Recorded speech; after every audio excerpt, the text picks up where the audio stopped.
Despite the government's latest advice, millions of Brits are still choosing public transport. We take a look at tube transportation and find out what bacteria you might come into contact with on a daily basis. When was the last time you washed your hands?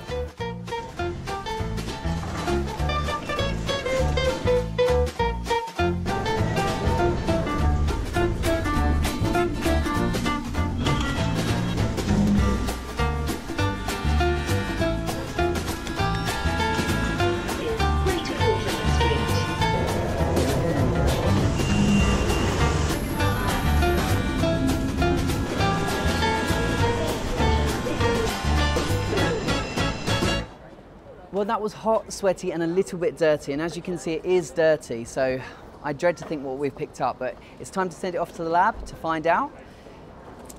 Here we go.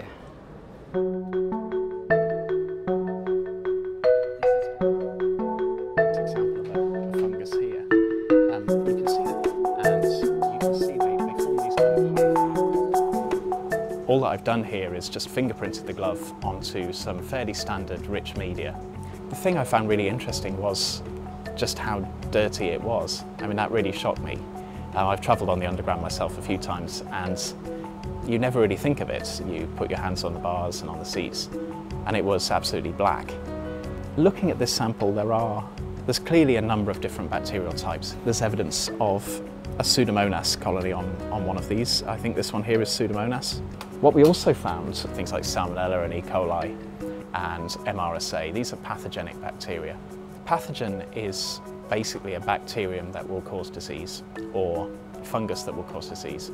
But mostly what you will find when people are passing on colds and sniffles in train carriages will be viral infections. We're not just talking about a particular type of thing, we're talking about a very rich microcosm of bacteria and fungus and oomycetes and all sorts of other small microscopic organisms. Yeah, I'm really conscious about travelling on public transport. Obviously, I have to. I can't just get an Uber everywhere, but I feel like other people at the moment are also really conscious. I mean, if someone sniffs, someone is twitching, like, oh, who sniffed? If they got coronavirus.